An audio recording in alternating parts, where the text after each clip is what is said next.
지금 치료하는 하나님의 치료한 강선이 떠오르는 거니까 하나님의 사랑의 은혜의 햇빛이 비춰지는 거예요, 우리한테. 그러므로 우리의 과거의 삶에 갇혀있게 했던 외양간에서 우리가 나오는데 그냥 어이구 이제 나올 때가 됐나 자유케 됐냐고 나오는 게 아니라 지금 송아지가 어떻게 뛰고 있어요 지금? 송아지 춤추고 있는 거예요 지금 신나서. 그죠? 그게 좀 보이지 않나요? 그래서 외양간에 나온 송아지가 그냥 나온 게 아니라 나를 치유하고 자유롭게 하신 하나님께 너무 기뻐서 이제 몸으로 찬양하고 있는 모습입니다. 그래서 오늘은 트라우마 치유의 세 번째 시간이고 이제 트라우마로부터 자유하라는 말씀입니다. 네, 넘겨주세요. 어떤 분이 저한테 책을 선물해 주셨어요. 근데 어떤 독일의 유명한 바이올린을 만드는 분의 글이었어요. 근데 보니까 이분의 1년에 20개 정도밖에 안 만드신대요. 그래서 굉장히 유명한 바이올리니스트들만 살 수 있는 가치의 바이올린을 만드시는 분이에요. 근데 이분이 글을 읽어보니까 하나님을 믿는 분, 예수님 믿는 분이더라고요. 그래서 그분이 쓴 글을 좀 읽어드릴게요. 치유하고 관련이 있습니다. 옛사람들은 노래하는 나무를 찾아낼 줄 안다. 예부터 대대로 바이올린을 만들어 온 가문에는 그들만의 비법이 있습니다. 그들의 선조는 산속 계곡에서 나무들을 뗏목으로 날랐습니다. 그러니까 산에 있는 나무들을 잘라서 계곡으로 이제 내려 보내는 거예요. 그러나 산속 계곡에서 나무들을 이렇게 물에 던져 놓은대요, 나무들을. 그래서 나무가 계곡을 타서 내려가게 하는 거예요, 하루까지. 근데 이 나무 그러니까 잘린 나무들이 통나무들이 서로 부딪힌대요, 둥둥 내려가면서. 근데 그때 그걸 그냥 놔둔 게 아니라 그 바이올린을 만드는 분이 소리를 듣는데요. 나무의 소리를 듣는다고 해서 그 뗏목 이렇게 내려가는 나무 중에 가장 청명한 소리를 내는 또 바이올린으로 적합한 나무를 찾는데요. 근데 그게 10,000개 중에 하나가 될까 말까래요. 상상이 돼요. 나무가 그렇게 많은데 그렇게 많이 잘랐을 거 아니에요? 그 중에 10,000그루 중에 하나가 될까 말까. 아니면 이제 나무를 두들겨 봐서 찾는데요. 그런 노래하는 나무는 어떤 나무면요, 아주 어렵고 불리한 조건에서 자란 나무래요. 그러니까 아무나 노래하는 나무가 될 수 없는 거예요. 아무 나무나 바이올린 나무가 될 수 없대요. 그래서 특별하게 구분된 나무가 노래하는 나무라고 하는데 보통 그러니까 가문비 나무를 쓴대요. 그래서 소나무가래요. 우리나라에도 있고 근데 그 노래하는 나무가 될 수 있는 나무는 주로 알프스 같은 데 있대요. 알프스가 어떻죠, 여러분들? 척박한 거예요. 춥고 바람도 막 세고 그다음에 이렇게 물도 적고 토질도 넉넉하지 좋지 않는 역경을 겪어야 되는 척박한 땅이래요. 근데 그런 위치 높이와 그런 척박한 곳, 또 날씨가 안 좋은 데서 자란 나무들이 노래하는 나무가 된대요. 울림이 있대요. 울림. 같은 소나무로 다 울린 게 아니고. 그래서 그 나무가 그렇게 어려운 데서 자라면서 저항력이 길어진대요. 저항력. 어려움을 견디는 힘이 생긴다는 거예요. 그래서 그 나무의 세포가 다르기 때문에 소리가 울림이 좋대요. 근데 이 나무의 특징이 있어요. 가지를 무성하게 갖고 있는 거는 이 땅에 우리가 늘 보이는 이런 길거리나 물도 좋고 환경이 좋은 데서 자란 나무들은 무성한 가지가 있고요. 근데 이렇게 춥고 물도 적고 햇빛도 적은 데서 자란 나무들은요, 가지가 적대요. 왜일까요? 어려우니까. 그런데 이 나무가 스스로 햇빛을 못 받는 가지는 잘란대요, 자기가. 뚝뚝.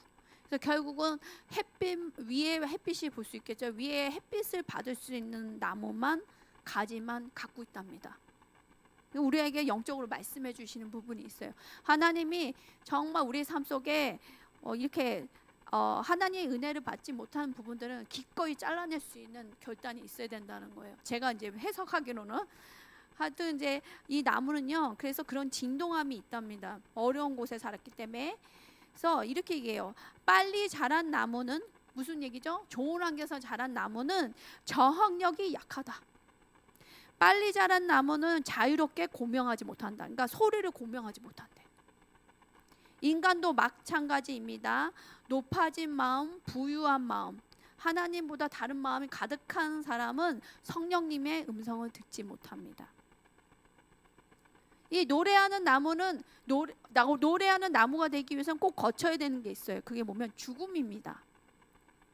이 나무는 바람에 부러지거나 아니면 이 나무를 자르는 사람이 가서 뱀니다. 죽음이죠. 그 다음에 끝나는 게 아니에요. 어디로 가야죠? 낭떠러지, 거센 물결을 경험해야 돼요. 왜냐면 이제 바이올린이 되기 위해서는 거기 던져져야 돼요. 던져져야 되고 정말 그 물살을 견뎌야 돼요. 어려운 물살 둥둥둥둥 떨어지면서 견뎌야 되고. 이제 그게 끝이 아니에요. 장인이 가서 그 마에스터죠. 이 사람이 이걸 봐서 정말 이 나무인가 저 나무인가 선별을 하고 이 장인 손에서 이 만들고 있죠. 지금 멋있지 않아요? 멋있던데 이 손에서 바이올린이 만들어지고 드디어 부르심인 바이올린에서 소리를 낸답니다. 이 노래하는 나무는 척박한 환경에서도 믿음을 견뎌내고 또 베어짐을 경험하고 죽음을 경험하고 결국 장인의 손에서 바이올린이 되듯이 우리의 부르심의 여정도 똑같다는 거예요. 장인은 누구죠? 하나님이에요. 우리가 하나님 뜻대로 또 우리를 온전히 맡겨야 돼. 이 가문비 나무가 노래하는 나무가 맡기잖아요. 하나님한테 자르십시오. 그 어려운 계곡을 내려가게 하시잖아요. 그거를 하십시오. 결국은 주님의 뜻대로 만들어 주십시오. 맡김이 있기 때문에 바이올린으로 제작이 될 수 있는 거예요. 아멘. 근데 우리는 이렇게 완전한 우리를 주님의 뜻하신 건데 만드는 그 장인의 손에 맡기는 걸 두려워한다는 거죠. 그래서 하나님이 우리를 목적하신 설계도로 우리가 우리 소리를 내지 못한다는 거예요. 바이올린으로 만들어져야 되는데 자꾸만 뿔라팔이 되겠다 할 수도 있고 아니면 다른 악기가 되겠다 할 수도 있죠. 그래서 여러분들이 나를 설계하신 하나님께 나의 삶을 온전히 맡기는 게 굉장히 중요해요. 그랬을 때 온전한 소리가 나요. 아멘. 이게 치유하고 연관이 있어서 제가 이걸 읽어드립니다. 자, 우리는 하나님의 형상대로 창조되었죠. 아버지와 예수님과 성령님의 모습대로 창조되었습니다. 근데 많은 사람들이 나의 참된 정체성을 인지하지 못하고 살아가고 있어요. 우리 성도분들은 이제 찾아가고 있어요.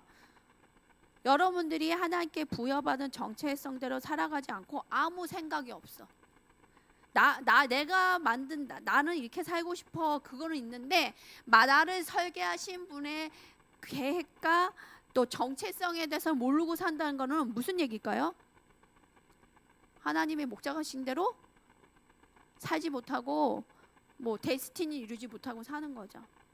그래서 여러분을 향한 하나님의 계획과 이렇게 맞춰가는 삶이 굉장히 중요해요. 근데 많은 사람들이 관심이 없습니다. 아니면 자녀를 키워도 내가 원하는 대로 키우죠. 그럼 그 자녀는 굉장히 힘들어지는 거예요. 여러분들도 그런 식의 과정이 있을 수도 있습니다. 이제는 계획을 하나님께 물어보고 거기에 맞추시는 여러분들 되기를 바랍니다. 자, 이렇게 하나님 계획과 떨어져서 힘들게 살았던 사람이 사도행전에 나옵니다. 사도행전 3장 1절에서 11절을 다 못 읽으니까 세 절만 읽어볼게요. 읽어보겠습니다. 베드로가 이르되 은과 금은 내게 없거니와 내게 있는 이것을 내게 주노니 나사렛 예수 그리스도의 이름으로 일어나 걸으라 하고 모든 백성이 그 걷는 것과 하나님의 찬송함을 보고 그가 본래 성전 미문에 앉아 구걸하던 사람인 줄 알고 그에게 일어난 일로 인하여 심히 놀랍게 여기며 놀라니라. 베드로와 요한이 시간이 돼서 성전에 예배드리러 들어가요. 근데 그 입구에 태어나면서부터 장애인 못 일어나는 분이 있는 거예요. 이 사람이 눈은 장인이니까 눈은 감지 않았겠죠. 이렇게 한 푼 주십시오 이렇게 하면 사람들이 성전에 들어가기 전에 뭘 줬냐? 불쌍하니까 돈을 줬던 거예요. 왜냐면 유대인들은 베풀어야 되는 걸 늘 알았기 때문에 그걸 했겠죠. 이 사람의 모습을 보면서 여러분들이 봐야 될 게 있습니다. 그게 뭐냐? 샬롬의 뜻을 좀 알고 넘어가기 원해요. 샬롬은 우리는 보통 평안이라고 알고 있죠. 아니면 혼돈을 깨트리다 뭐 이런 뜻도 있죠. 근데 또 다른 뜻이 있어요. 샬롬은 흠없고 완전한 하나님 언약의 축복. 그게 샬롬이에요. 하나님이 여러분들한테 주신 게 있다는 거예요. 그게 뭐뭐 흠없고 완전한 하나님의 언약의 축복이 있다는 거예요. 그게 샬롬 상태예요. 여러분들이 샬롬 상태에 계십니까? 아멘. 아멘 하세요. 아멘이라 하셔야죠. 점점점 이런 표정을 지시는데, 자, 이게 무슨 얘기냐? 흠없고 완전하다는 말은 하나님의 약속으로 주어지신 하나님의 언약으로 주어진 것이기 때문에 부족함이 전혀 없다. 하나님의 약속은 부족함이 전혀 없다는 거예요. 그 상태가 샬롬이라는 거예요. 아멘. 네, 또 소조라는 뜻이 신약에 나와요. 구원, 해방이라는 뜻이에요. 근데 이 소조를 경험하는 거, 구원을 받고 해방된 상태, 치유되고 자유케 되는 상태가 또 다른 샬롬 상태예요. 우리는 지금 하나님이 이런 상태로 만들어가고 계시고 더 자유케 하고 계세요. 제가 이제 단순히 트라우마 치유의 생각이었다면 이제는 많이 바뀌었어요. 많은 분들이 예수님을 만나고 자기 질병도 치유되고 했는데 속박에서 자유케 된 경우는 많지 않더라고요. 저도 이제 어떤 영역에서 하나님이 치유를 하셨잖아요. 예수님 믿은 지 한 30년 됐는데 내가 보니까 단순히 예수님 믿고 내 가족이 돌아오고 내가 건강해진 것 이상의 의미가 있더라고요. 이 해방 의미가. 어떤 분이 이런 경험이 있으셨대요.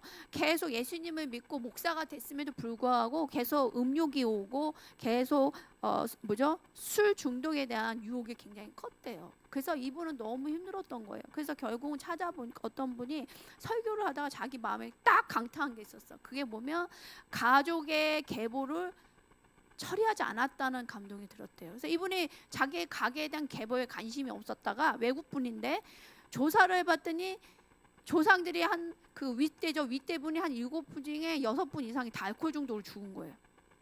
그 다음에 프리메이슨이 있었던 거예요.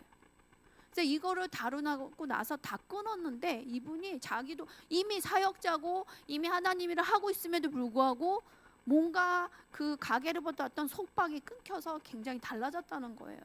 그래서 이 해방 소조 상태, 구원받고 해방되는 것들은 우리가 아는 단순히 예수님 믿고 천국 가는 그 이상의 의미가 있구나는 걸 알았어요. 그래서 여러분들이 그거에 대한 계시가 더 풀어지길 바라고 더 속박이 풀어지길 축복합니다. 아멘. 네. 다시 이 말씀이 돌아오면 이렇게 선천적 장애를 갖고 이렇게 앉아 있던 그 사람에 대한 얘기를 다시 해보겠습니다. 사도행전 말씀. 그 당시에 예수님이 계셨던 예수님 부활하신 이후죠. 사도행전에 나왔던 당시에는 선천적 장애를 가진 이들이 있다면 부모의 죄로 인한 결과로 여겼대요. 그 당시에 문화래요. 그러니까 만약에 그런 장애 있는 아이를 낳으면 부모가 죄가 있구나 생각을 했대요. 그래서 이렇게 생각했대요. 그 사람만 저주받은 것이 아니라 그 부모조차도 수치스러운 옷을 입고 있었대요. 그러니까 사람들의 인식이 되게 안 좋은 거야. 이렇게 색안경을 보고 저 집에 장애인이 나온 거 보니까 부모가 죄를 지었군 하면서 수치스럽게 여겼다는 거예요, 사람들이. 그래서 그 당시에 그 장애인들은 할 수 있는 것은 뭐밖에 없었다? 국어라는 것밖에 할 수 있는 일이 없었어요. 그리고 국어만 하는 게 아니라 더 문제가 있어요. 유대인의 율법에 신체에 결함이 있는 사람들은 성전에 들어가서 예배할 수가 없어요. 충격적이지 않아요? 미국 같은 경우는 예배당을 교회를 시작하면요 법이 되게 까다로워요. 장애인이나 이런 사람 들 수 있게 시설이 앉아 있으면 허가가 안 나요. 우리나라는 그 정도는 아닌데. 자, 근데 유대인 율법이 이 당시에는 예수님이 오셨음에도 불구하고 율법이 굉장히 강했어요. 그래서 몸에 뭔가 장애고 결함이 있어 온전치 않으면 예배를 드려갈 수 없는 거예요. 교회를 갈 수 없다는 게 지금식으로 말하면 얼마나 충격적입니까? 그러니까 이 사람은 어디에 있어요? 성전인데 들어가지 못하고 앞에서 문 앞에서 구걸을 하고 있는 상황이에요. 무슨 얘기냐? 이 사람은 영적인 생활과 단절돼서 하나님을 만날 수 없다는 상태라는 거예요. 4절에 보면 베드로와 요한이 앉아 있는 쪼그려서 앉아서 구걸하고 있는 사람한테 얘기해요. 우리를 보라 얘기를 해요. 그랬더니 이 걷지 못한 사람의 눈을 들어서 이렇게 보는 거예요. 앉아서 이렇게 보는데 뭐죠? 이 사람 마음은 뭐예요? 이 사람 마음 안에 뭘 기대하고 있어요? 지금 베드로하고 요한한테 뭘 기대하고 있어요? 또 여러분들 하나님 관계 속에서 자꾸만 이렇게 돈을 생각하시면 안 돼요. 나를 주님의 나의 소리를 기도하다 가끔 그러시거든요. 내 소리 좀 들어봐라. 내가 할 얘기 있다 그러면 사람들이 어때요? 혹시 내가 기도한 거 응답을 하실려나? 이런 거 듣지 않나요? 저도 간혹 그래요. 근데 이 사람은 지금 최고 귀한 게 뭐야? 지금 돈이에요. 그러니까 나를 뭐라 그랬더니 돈을 얼마나 줄라나 이렇게 봤죠. 그랬더니 그 사람이 뭐예요? 돈이 아니라 치유가 임한 거예요. 베드로가 얘기합니다. 나에게는 은과 금은 내게 없거니와 내게 있는 것을 내게 주노니 나사렛 예수 이름으로 일어나 걸어라 한 거예요. 생각해보세요. 이 사람이 태어나면서부터 장애인인데 일어나서 어떻게 됐어요? 말씀이 여기 안 넣었는데 일어나 걸어라 하고 보고 이 사람이 뛰고 놀았대. 너무 찬양했대요. 근데 몇십 년 동안 근육이 없었을 텐데 사람이 며칠만 누워 있어도 바로 와상환자 돼요. 와상환자 아세요? 못 일어나는 사람이 돼. 근육이 다 풀려서. 그래서 어르신들이 누워 있으면 빨리 가서 마신 걸 드리고 일으켜 세워서 걷게 해야 돼. 안 그러면 금세 누워 있는 환자가 되는 와상환자. 근데 이 사람은 평생 누워 있어서 근육과 힘줄도 없는데 기적이 일어난 거예요. 그냥 예수님 이름을 명했더니 일어나서 근육이 한 번에 생겼는지 어쩔 수 없어요. 의학적으로 설명할 수 없는 일이 생겼습니다. 그래서 이 걷지 못하는 자에게 은과 금이 아니라 그의 삶의 치유와 회복을 온전히 주셨다는 거예요. 하나님이. 그가 원한 건 뭐였다? 돈. 근데 많은 사람들이 우리도 그럴 수 있어요. 하나님은 여러분을 향해서 갖고 있는 온전한 치유의 그림, 회복의 그림을 갖고 있는데 나는 자꾸만 딴 거를 구할 때가 있어요. 자, 베드로가 명하기만 하지 않고 손을 잡았대요. 그를 손을 잡아서 이렇게 세웠답니다. 벌떡 일어났습니다. 생전 처음 태어나서 처음으로 두 발로 걷게 됐어요. 너무 기뻐서 뛰고 하나님 찬양했습니다. 이거는 창조적인 근육이에요. 근육과 힘줄과 관절이 온전해져서 이런 간신히 이렇게 일어난 것만 아니라 뛸 수 있었다. 이게 놀랍습니다. 이 사람이 걷기도 하고 뛰기도 하고 하나님을 찬양했다. 이거는 하나님의 샬롬을 얘기해요. 온전하게 살아갈 수 있는 샬롬이 임한 거예요. 하나님의 약속하신 대로 축복을 누릴 수 있는 자로 변화된 거죠. 걷는 것은 육체적 치유를 얘기해요. 여기는 복합적인 치유가 일어났어요. 지금 걷는 거 또 뭐가 있나요? 세 치유가 일어났어요. 걷는 것은 육체적 치유를 얘기하고 하나님을 찬양한 것은 감정적으로 치유가 됐다는 거예요. 그러니까 여러분들이 예배드리고 할 때 막 찬양이 나오고 하는 거는 감정적 치유가 된 거예요. 근데 여러분들이 감정적 치유가 안 되면 찬양이 안 나와요. 그렇지 않던가요? 그래서 마음을 푸는 게 굉장히 중요해요. 그리고 무엇보다도 평생 들어가 보지 못했던 성전에 들어가서 예배할 수 있는 거죠. 장애가 치유됐으니까 어머, 성전이 이런 곳이네 하면서 막 하나님 예배할 수 있는 거예요. 그러니까 결국은 영혼 육이 예수님의 이름 안에서 완전히 치유됐다는 거예요. 예수님은 여러분들의 육체적 치유만 원하시는 게 아니라 여러분의 감정적 치유, 영적인 치유까지 다 원하신다는 거예요. 아멘. 아멘. 그래서 여러분들이 올해는 정말 완전한 치유를 받으시기 바랍니다. 온전한 샬롬을 경험하시기 바랍니다. 해방되시기를 축복합니다. 아멘. 하나님은 우리의 예상을 뛰어넘는 분이에요. 이 사람은 돈을 원했다고요. 근데 하나님은 온전한 치유를 원하셨어요. 그래서 여러분들이 마음을 열어야 돼요. 하나님은 좋으신 아버지입니다. 그러므로 나는 주님과 화목하게 되기 원하고, 주님이 아버지로서 나를 향한 계획은 놀랍습니다. 크실 것입니다. 그 뜻과 계획 가운데 내 마음을 열고 소망을 갖고 매일매일 살고 찬양하며 나가겠습니다. 이게 중요해요. 아멘. 요한 3서 2절을 보겠습니다. 보여주세요.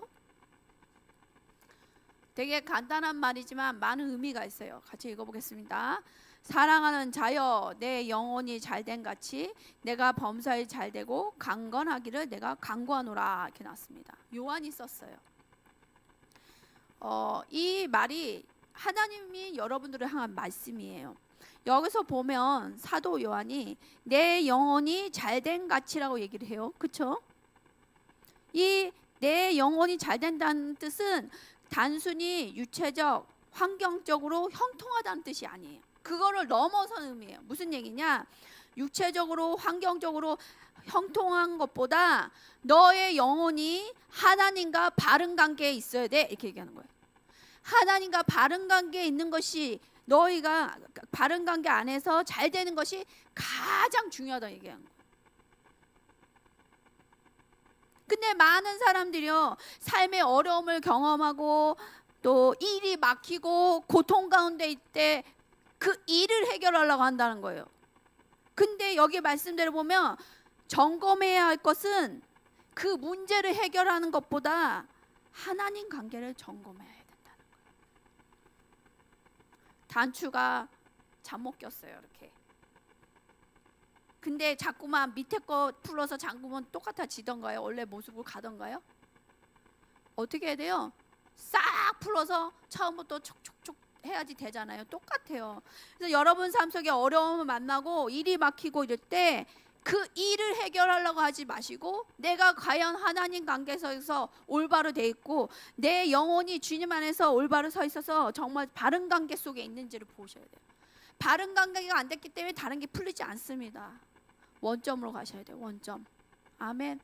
원점으로 가세요, 다들.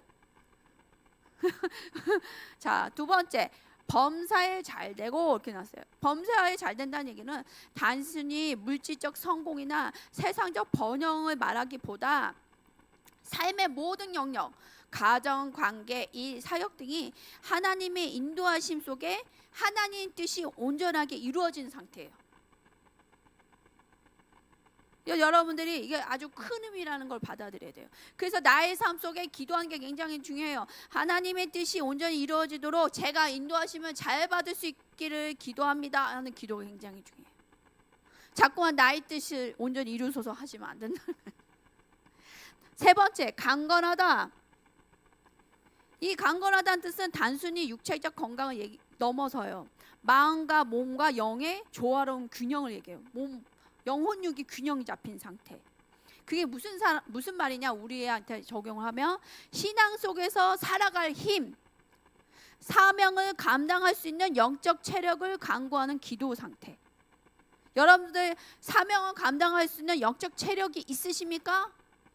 처음부터 없어요. 그럼 욕심이에요, 욕심. 제가 비유를 막 해드릴게요. 이제 사람들은 착각해요. 하나님이 사명을 주면 기름을 부시고 사명을 감당하시게 하는데 처음부터 안 생긴다는 거예요. 그게 뭐냐? 여러분들 아령을 들어야 됩니다. 아령 아시죠? 저는 한 2kg만 들어도 조금 힘들더라고요. 처음부터 10kg, 20kg 아령을 들 수 없어요. 피트니스 하거나 다 그렇죠. 처음부터 남자들 들 수 없을 거예요. 분명히 뭐 5kg도 몇 kg 있고 여자들은 한 2kg, 3kg 있겠죠. 처음부터 큰 거를 못 들어요. 1kg, 2kg를 통해서 계속 운동을 하고 나면 다음 거로 넘어가요. 이게 무슨 말이냐? 우리가 매일의 삶 속에 말씀을 읽고 기도하고 믿음으로 순종하고 주님과의 동행하는 매일의 삶이 쌓일 때 영적 근력이 생긴다는 거예요. 갑자기 예를 드릴게요. 슈퍼맨을 제가 되게 좋아했어요. 어렸을 때 슈퍼맨 영화 보면 슈퍼맨이 원래 직업이 뭐예요? 기자예요. 기자. 일반 기자예요. 그리고 또 두꺼운 이게 안경을 쓴 똑똑해 보이지 않는 그 기자예요. 순한 기자, 착한 기자예요. 그러다가 갑자기 길거리를 가다가 슈퍼맨이 악당이 나타났다는 얘기를 들어요. 그럼 어떻게 갑자기 전화 박스 같은 데 탁 들어서 옷을 탁 갈아입고 슈퍼맨 옷을 입고 휘식 날아가서 악당하고 싸우잖아요. 근데 우리들 안에 이런 착각이 있는 거예요. 우리도 어떤 악당하고 싸울 때 슈퍼맨 같이 옷 쫙 갈아입고 싸울 수 있다고 착각을 할 때가 있다는 거죠. 예수님의 이름의 권세는 당연히 있어요. 근데 이렇게 극적인 효과를 발휘하기는 어렵다는 거죠. 우리의 매일의 삶 속에 주님과 동행하는 삶. 이게 영적 체력, 영적 근력이 있으셔야 됩니다. 그래서 여기서 말하는 강건함, 주님이 우리가 매일매일 예수님 믿는 신앙 속으로 살아가는 게 힘든 때가 됐어요. 많은 법들이 뭐예요? 하나님 뜻을 저항하는 법들이 있고, 직장에서도 그렇고 사람들 관계 속에서도 하나님 뜻에 반하는 것들이 힘이 세지고 있습니다. 악의 세력이 강해지고 있고, 또 하나님이 주신 일도 감당하기 힘들 이때 여러분들이 영적 체력이 강건해지셔야 돼요. 아멘. 자, 그런데 이런 상태가 되기를 하나님이 우리가 원하시는데 이 트라우마나 상처 때문에 우리가 자꾸만 하나님의 일을 감당하지 못한다는 거예요. 근데 트라우마로 상한 마음을 해결하는데 영향을 미치는 3가지가 요소가 있어요. 이거 조금 써놓고 생각을 해보셔야 돼요. 첫 번째, 가족의 뿌리와 연관이 있습니다. 그게 무슨 말이냐? 강력한 가족의 뿌리. 그러니까 가족 간의 유대관계가 좋은 집들은요, 보통 그 가족 구성원이 트라우마를 경험하더라도 그 사람이 빨리 이겨낼 수 있대요. 그 이유가 뭐면 가족들이 어려운 시간을 같이 보내기 때문에, 그 다음에 사랑으로 감싸주기 때문에 트라우마가 경험했어도 그 사람이 빨리 치유가 된답니다. 근데 우리가 지금 마지막 때로 가고 오면서 많은 가정이 깨지고 있죠. 그래서 많은 아이들이 상처를 받고 있어요. 근데 걱정할 필요가 없어요. 원가족이 아무리 깨졌어도 실망하지 마십시오. 왜냐하면 교회 공동체가 영적 가족이 돼주기 때문입니다. 그래서 영적인 가족이, 교회 공동체가 그렇게 원가족이 깨져서 이렇게 상처받은 영혼들을 돌보게 되는 거예요. 아멘. 두 번째 요인은 믿음입니다. 건강하게 트라우마를 해결할 수 있는 사람들에게는 강한 믿음이 있더래요. 똑같은 트라우마인데 누구는 빨리 일어나고 어떤 사람은 촉 처졌는데, 그 이유가 강한 믿음이 있는 사람은 빨리 치유가 되더라인 거예요. 그게 무슨 얘기냐? 모든 고통을 주님께 맡길 수 있는 강한 믿음이 있다는 거예요. 여러분들이 주님께 맡긴다는 게 믿음이라는 거 아셨습니까? 내가 하나님 이걸 맡깁니다 하는 게 믿음이란 거 아셨어요? 네, 아멘. 주님께 맡기는 거는 믿음이에요. 그러니까 맡기기 때문에, 나의 짐을 주님께 맡기기 때문에 주님이 이 짐을 들어주시는 거예요. 내가 이렇게 주님께 맡기지 못한다면 강한 믿음이 없는 겁니다. 이제 트라우마에서 자유케 되기 위해서는 우리가 강한 믿음이 있어야 됩니다. 주님께 온전히 다 맡기는 거. 아멘. 세 번째 요인은요, 트라우마를 처리하는 능력이래요. 처리를 잘해야 된대요. 트라우마를 경험한 보통 48시간 안에 해결을 봐야 되는데, 이 처리하는 게 굉장히 중요해요. 이게 뭐냐? 트라우마를 겪으면 곧바로 처리해야 된대요. 아니면 도움을 받아야 된다는 거예요. 어떤 군인의 예화예요. 이 사람은 전쟁터에서 폭파물을 제거하는 사람이에요. 그래서 많은 어려움, 제거하다가 죽은 동료들도 많고 굉장히 어려운 상황을 많이 본 거예요. 근데 너무 신기한 게, 상담자가 보니까 이 사람은 트라우마가 없는 거야. 비법이 뭐였는지 아십니까? 물어봤대요.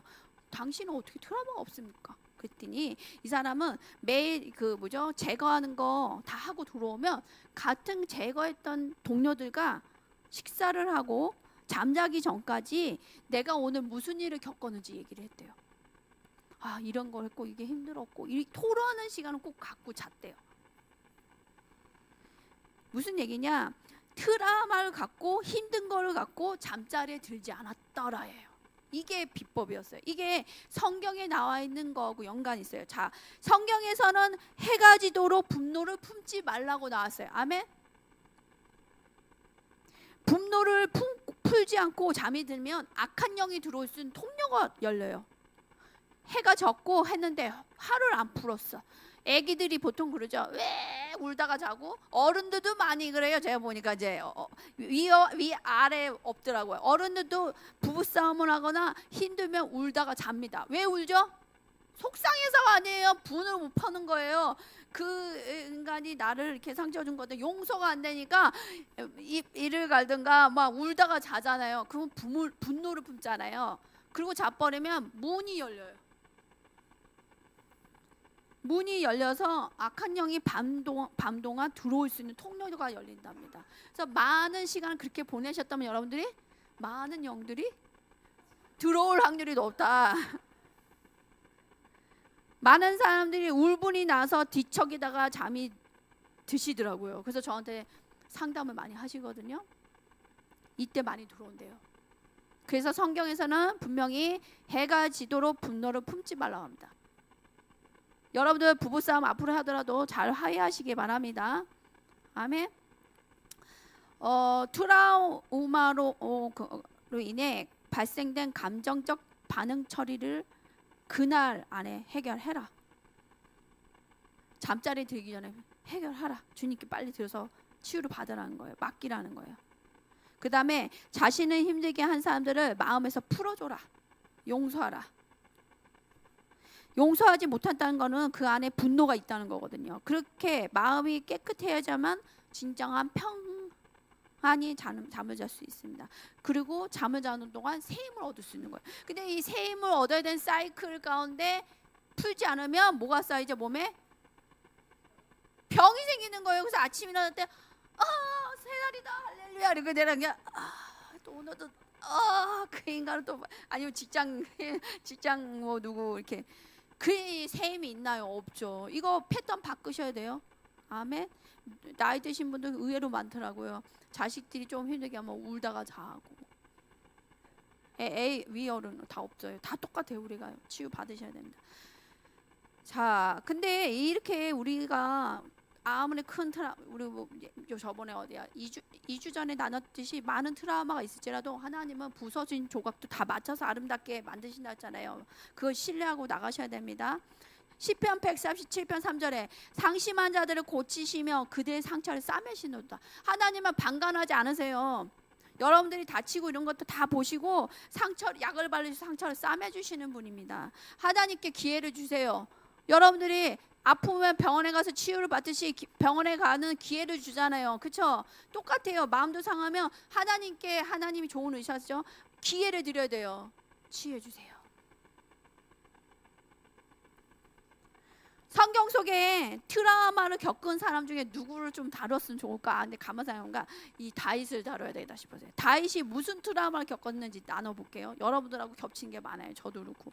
첫 번째, 가정에서의 상처, 소외감이 있었대요. 사무엘은 이새의 아들들, 그러니까 사무엘이 와서 너 이새, 그러니까 이새가 누구면 다윗의 아버지예요. 아들들을 다 부르소서 했더니 아들들이 다 왔는데 다윗은 안 불렀어요. 다윗은 그 시간에 뭘 하고 있었죠? 양을 치고 있었어요. 왜냐? 랍비들에 의하면 다윗은 이새가 간음을 해서 난 아들이래요. 그러니까 사무엘 선지자가 집에 왔는데 기도를 받아야 되는데 그 다윗은 안 불렀던 거예요. 다윗은 뭐 하고 있다? 일하고 있었던 거예요. 목동일을 하고 있었죠. 얼마나 서러워요. 안 서러워요? 네. 다윗은 어린 시절부터 가정 내에서 소외와 인정받지 못한 상처가 있었다는 거예요. 두 번째, 다윗은 장인 어른이 귀신이 들려서 그러니까 다윗을 추격했어요. 계속. 그러니까 생명의 위협을 당했다는 거예요. 여러분도 좋을 것 같아요. 추적자. 장인어른이야. 근데 장인어른이 귀신이 들려갖고 눈이 돌아서 막 평생 쫓아다니는 거야. 죽이겠다고 자기를. 그러니까 다윗이 숨는 데가 굴 속에 숨고 사막에 숨고 아니면 다른 나라에서 숨고 계속 평생 그러고 다니는 거야. 그러다 나중에 왕이 됐지만 너무 힘들었던 거야.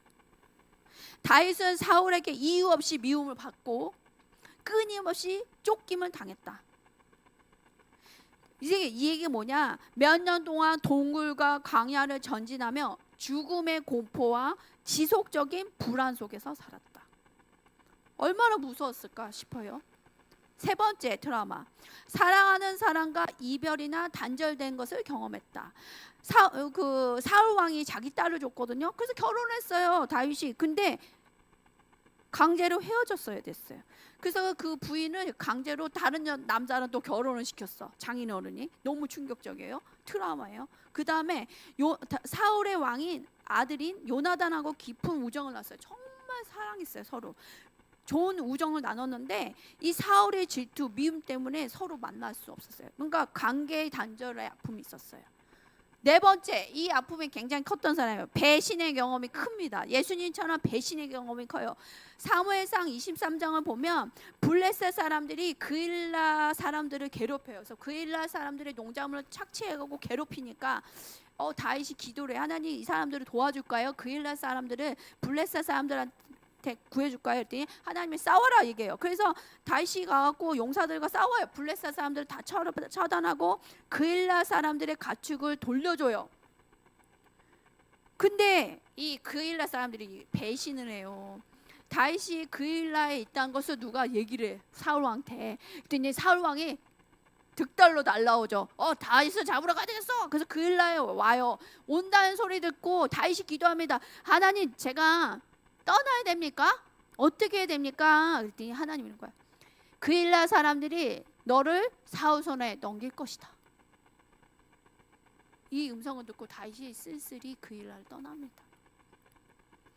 자신의 목숨을 걸고 구해준 그일라 사람들이 자기가 최고 힘들어하는 사울 왕한테 넘기겠다고 하나님 음성을 들었을 때 다윗 마음이 다윗의 마음이 어땠을까? 배신을 당했어요. 또 나와요. 시글락의 블레셋 왕도 또 배신하고, 그 다음에 자신의 아들인 압살롬이 왕이 되겠다고 쿠데타를 일으켜요. 자신의 아들이 죽이겠다고, 아버지를 죽이고 자기 왕이 되겠다고 해요. 배신도 이런 배신이 없어요, 자식이. 그 다음에 아히도벨이라는 조력자가 있었어요. 모사 옆에서 조언해주는 자가 있었는데 이 사람도 다윗을 배신합니다. 내가 진정으로 신뢰할 사람들이 배신하는 거예요. 모르는 사람이 아니에요. 이 배신의 고통이 굉장히 커서 제가 동감하면서 아이고 예수님 같구만 했어요. 예수님도 그랬죠. 다섯 번째, 가족의 상실과 고통이 있었습니다. 가족의 상실이 있어요. 밧세바하고 간음해서 아이를 낳아요. 근데 아이가 죽죠. 아이를 떠나보내요. 그 고통도 있고, 또 자신의 딸 다말이 자신의 아들의 근친상간으로 강간을 당해요. 자신의 아들이 있는데 아들이 자기 여동생 강간을 한 거죠. 또 아들 압살롬이 다윗 왕을 몰아내고 쿠데타를 일으키는 거죠. 반역을 했는데 이 압살롬이 머리가 길었대요. 잘생기고 머리 길었다가 나오거든요. 근데 막 싸우다가 큰 상수리 나무에 머리카락이 걸린 거예요. 그래서 죽게 됐어요. 이거 얘기를 들었을 때 다윗 왕이 기뻤을까요? 아무리 자신을 대적하는 아들이 지언정 그렇게 죽었다는 얘기 들었을 때 다윗 마음이 어떻겠냐고요. 딸이 강간을 당해서 자기 아들한테 근친상간을 당한 거예요. 어땠을 것 같아요? 아버지로 겪는 극심한 자책과 슬픔이 있었다는 거예요. 여섯 번째, 자신의 죄로 인한 죄책감이 아주 컸습니다. 다윗이 밧세바와 간음을 하죠. 밧세바는 이미 결혼한 여자예요. 다윗도 이미 부인이 많아요. 근데 임신이 된 거예요. 그래서 그 죄를 감추기 위해서 밧세바의 남편이 군인인데 이름이 우리아예요. 우리아를 전쟁터에서 오게 해요. 그래서 집에 가서 잠을 자라고 그래. 자꾸만. 왜 그러죠? 밧세바가 임신한 걸 가려야 되는 거예요. 근데 이 우리아가 의로운 사람이야. 그냥 집에 안 들어가고 그냥 막 그 왕궁 어디에서 자요. 그러니까 너 왜 안 자냐, 빨리 가라 그랬더니 우리 밑에 있는 군인들이 지금 전쟁터 있는데 내가 어떻게 편하게 우리 집에 가서 잠을 잡니까? 이렇게. 결국은 어떻게 되죠? 조서를 씁니다. 요압아, 이 우리아를 최고 험난한 전쟁터에 앞세우고 너는 뒤로 빠져라. 우리아를 죽게 하라. 그 어떻게 되죠? 우리아가 죽었어요. 살인 교사죄. 이 죄를 하나님은 보시고 회개케 하십니다. 그래서 그때 나온 말이 시편 51편이에요. 시편 51편은 이때 쓴 시편이에요. 이 다윗이 이 죄를 통해서 자신의 죄 때문에 상처가 된 거예요. 이해 가세요? 내적인 죄책감이 막 고통스러워. 이게 시편 51편에 나와요. 이런 모든 트라우마가 있었어요, 다윗은.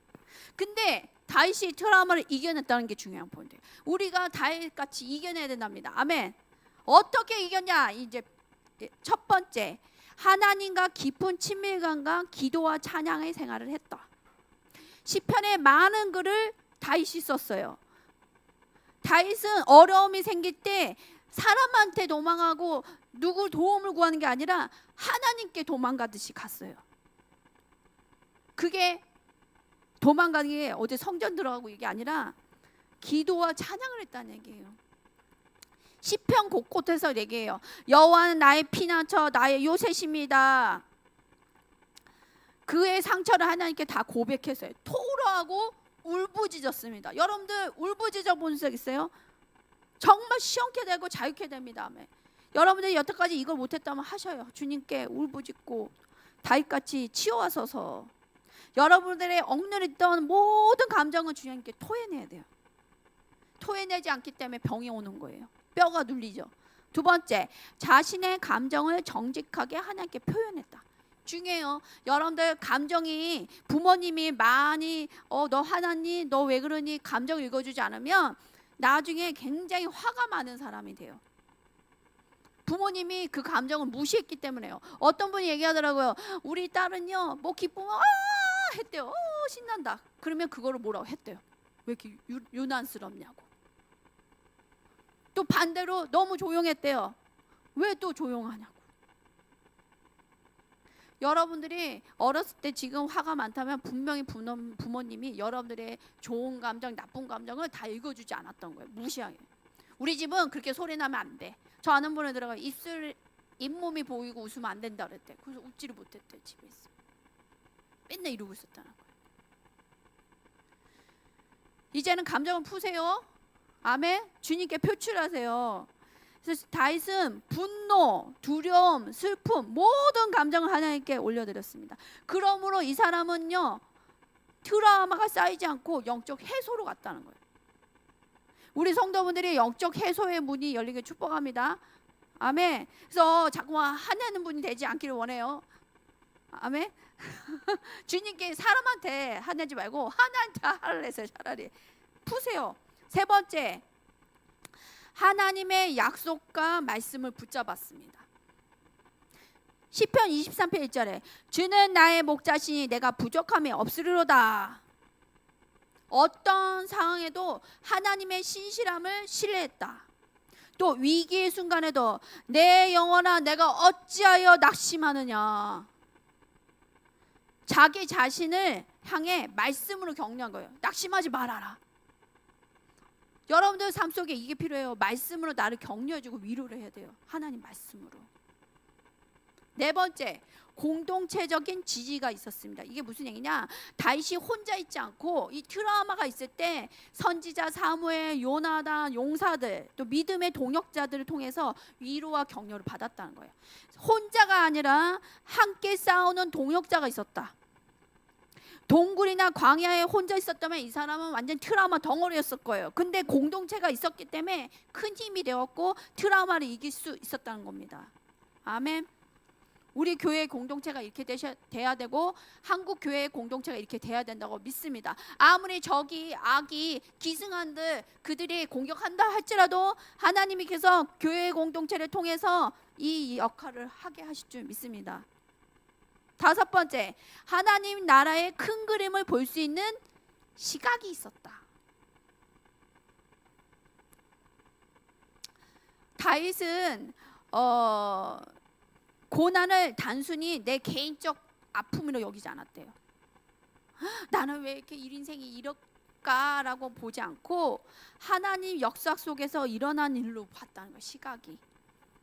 그래서 이 내가 겪는 모든 시련이 오히려 내 믿음과 하나님의 인격을 나를 다듬어가는 도구라는 걸 확신이 있었다. 여러분들 이런 확신 있으세요? 여러분들이 이런 확신이 없으면 내 인생은 망한 인생이에요. 버림받은 인생이에요. 그렇기 때문에 나 불평이 나오고 원망이 나오는 거. 여러분 마음속에 이게 믿어지지 않기 때문이에요. 하나님이 그럼에도 불구하고 만들어 가신다. 나를 향한 선한 계획이 있다. 그럼에도 불구하고 과거의 어려움이죠. 다윗은 그런 시각이 있었다는 거예요. 성경에 많이 나와요. 이런 인물. 요셉 형들이 다 팔아먹어 버렸어. 인신매매. 내가 살지도 않았던 이집트에서 노예 생활했어야 됐어요. 여러분들 좋았을 것 같아요. 또 다니엘 남자예요. 그리고 귀족을 넘어서 왕족이었어요. 왕족. 근데 잡혀가지고 뭘 당했어요? 여러분들? 다니엘이 환관이에요. 환관이 뭔지 아세요? 모르시나? 넷이 남자로서 거세당한 사람이 된 거예요. 그것도 이방 나라에서. 좋았을 것 같아요? 말씀 보니까 전혀 그런 내용은 안 나오더라고요. 다니엘이 열이 받았더라. 나를 환관으로 만들었다니. 없어요. 에스더. 뭐 에스더 여왕이 괜찮을 것 같아요? 내가 여기서는 안 넣었나? 어디서 얘기했던 건데 에스더가 섬겼던 남편이 어떤 남편인지 아세요? 느부갓네살 왕이잖아요. 그 왕이 보통 왕이 아니에요. 역사 기록을 보면 어느 정도로 잔인했으면 어떤 전쟁을 많이 했던 왕인데 신하가 왔대요. 그래서 왕이시여 우리 아들이 있는데 우리 아들을 전쟁터에 안 나가게 하면 안 되겠습니까? 했대. 그랬더니 왕이 그 아들을 데리고 와라 했대요. 데리고 왔더니 반을 잘라라 했대요. 반을 잘랐대요. 그리고 모든 신하들보러 반갈른 사이에 지나가라 했대요. 한해 엄청 잔인한 사람이었대요. 폭군. 근데 에스더가 결혼을 했단 말이에요. 여왕. 왕이 부르면 나갈 수도 없는, 만날 수도 없고 말씀 보니까 한동안 부르지도 않았대요. 여왕으로 에스더를. 근데 지금 에스더가 가야 되는, 말을 걸어야 되는 상황이야. 부르지도 않았는데 나갔어. 그러면 죽으면 죽으리라 이 말씀이 그냥 나온 게 아니에요. 부르지도 않았어? 너 뭐예요? 죽일 수 있는 거예요. 마음에 안 들면. 왜냐면 그전 왕도 와스디였잖아요. 그전 여왕도 마음에 안 들어서 폐위시켰잖아요. 똑같은 거예요. 근데 에스더가 그 어려운 상황 가운데 하나님이 나를 여왕으로 만드신 것은 고아였거든요. 에스더는요. 삼촌이 있었지만 이 나라를, 이 우리 민족을 살리기 위함이구나. 그랬기 때문에 나갈 수 있었어요. 또 바울을 봅시다. 또 예수님 제자를 봐봐요. 이 모든 사람들이 하나님의 나라에 나를 향한 주님의 큰 그림 가운데 나를 쓰시는 거라는 확신과 믿음이 있었어요. 아멘.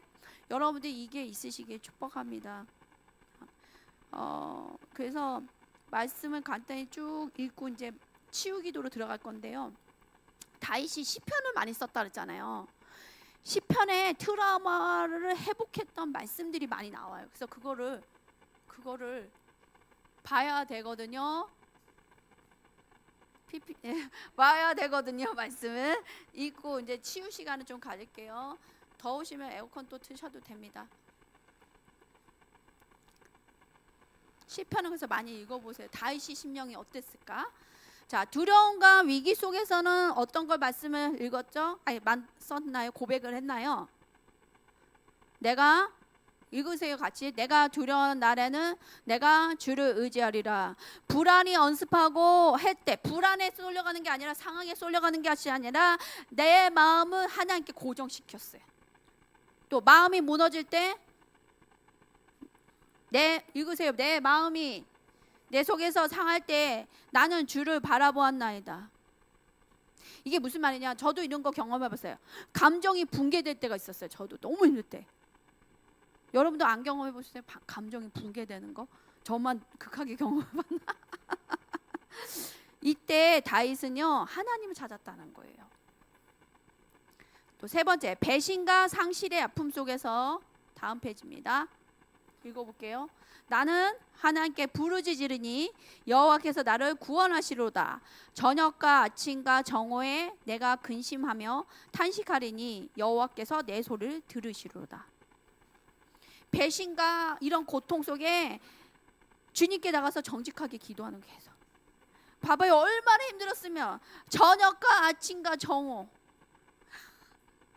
아침에 딱 끝나는 게 아니에요. 밤에 끝나는 게 아니고 얼마나 배신과 이런 고통 때문에 괴로워서 하루 종일이에요. 그럼 그렇지 않아요? 저녁 아침 정오 계속 주님께 나가는 거예요. 탄식하고 부르짖었더라. 네 번째, 절망에서 희망으로. 읽어봅시다. 내 영혼아, 내가 어찌하여 낙심하며 어찌하여 내 속에 불안해하는가? 너는 하나님께 소망을 두라.